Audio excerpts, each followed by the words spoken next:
Knights of Swholloween.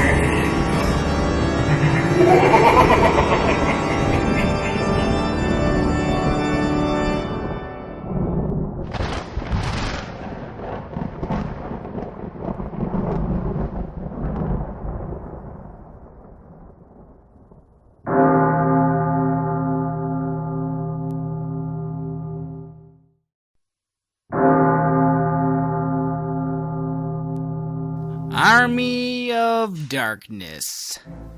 The Evil Dead is quite possibly the greatest horror movie of all time. And I know that's a pretty big statement to make, but I'm willing to stand by it. The Evil Dead 2 is quite possibly the greatest horror movie sequel of all time. And I'll stand by that too. Army of Darkness is the greatest horror movie sequel of all time. And there's nothing to contend here. That's just a matter of fact. Coming out in 1992, The Army of Darkness, aka The Evil Dead 3, aka The Medieval Dead, was the third installment of the cult classic series. It's also one of my most favorite movies, too. Every Halloween, after my friends and I were too old to go trick-or-treating, we'd pass out candy to the local neighborhood kids, and then we'd come inside and start up The Army of Darkness. It's become a tradition at this point. Basically, in the first movie, Evil Dead, Ash Williams, played by the ever-lovable and big-chinned Bruce Campbell, and his friends travel to an old cabin in the woods. There they find the recordings of an old professor who reads passages aloud from the Necronomicon Ex Mortis, roughly translated as the Book of the Dead. Then, for the rest of the movie and the second movie, we follow Ash as he fights the forces of darkness and the undead, known as the Deadites in this universe, not zombies. And then in the third movie, he gets sucked through a time portal back to the Dark Ages. It's that exact kind of element of wackiness you'd want from a horror comedy. See, the first two Evil Deads, aside from some moments from Evil Dead 2, are just straight-up horror films. Suddenly, Sam Raimi decided for the third movie he'd just throw out the previous script and just go straight-up cornball goof movie. Normally, I'd be totally against this idea, as it's a really big change of tone, but the thing was, it totally worked for them. The Army of Darkness never once strayed away from being a horror movie. At its core, Sam Raimi never loses his touch of suspense and horror. It's something he does really well. See, the actual comedy from the film instead comes from the juxtaposition of the plot with the horror elements. Ash is a no-holds-barred, take-no-prisoners action hero character. After the shit he's gone through in the first two movies, he's no longer fazed by any of it. So when Sam Raimi decides to throw in the spooks, Ash is just right here to say, fuck off. So unlike last night's Scream Queens, this horror comedy actually works. The horror parts complement the comedy parts. We're constantly keeping the pace going. When something starts to get too funny, it goes back to being suspenseful. And then if things get too suspenseful, it'll go back to being funny, and it does this masterfully. The movie never takes itself too seriously, and it benefits from that greatly.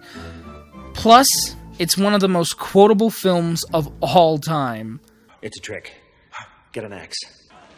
I am Henry the Red, Duke of Shale, Lord of the Northlands and leader of its peoples.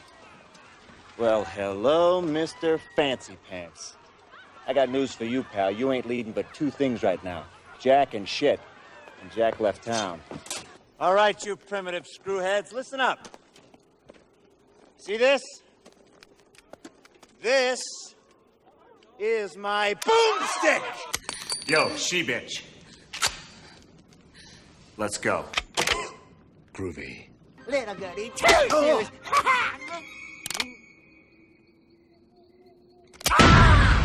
Good. Bad. I'm the guy with the gun. Klaatu. Barata.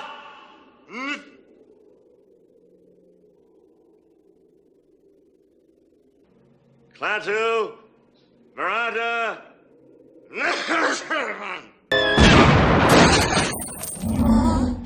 Lady, I'm afraid I'm going to have to ask you to leave the store. Who the hell are you? Name's Ash. Housewares. And so, if you're not aware, Starz and Sam Raimi are teaming up to produce, finally, a sequel to The Army of Darkness. It's not exactly Evil Dead 4, but it's still a television series starring Bruce Campbell, and you can't really go wrong there. It's premiering on Halloween this Saturday, so if you're an Evil Dead fan who wasn't aware of this, or if you're just a horror buff looking for some good horror comedy that's not going to be drenched to the bone with terrible millennial-targeted humor like a certain Scream Queens was, then this is the show for you. So yeah, this review was actually a little shorter than some of the other ones, but The Army of Darkness really speaks for itself why it deserves to be highlighted here on the 6 nights of Swholloween. And I say to you, go see it as soon as you can. This movie, in my opinion, gets 9 pumpkins out of 10. That just goes to show you how much I enjoy it. Also, as a side note, with Star Wars and now Scream Queens both getting copyright claims this month, I have no idea if I'm going to be able to finish Swholloween entirely here on YouTube, because I'm not sure if I'm allowed to have more than 3 disputes on my account at once. So, if that happens, and this video gets flagged, or tomorrow night's video gets flagged, and I'm unable to upload the big night of Swholloween on actual Halloween, then I'm just going to upload the video straight to my website, swholly.com, and I'll put a video up here alerting you with a link to its presence. Once the strikes have been resolved by YouTube, I can upload them here later, and hopefully that just doesn't have to happen. So, as always, I bid you adieu as we await tomorrow's spooky edition of the 6 nights of Swholloween.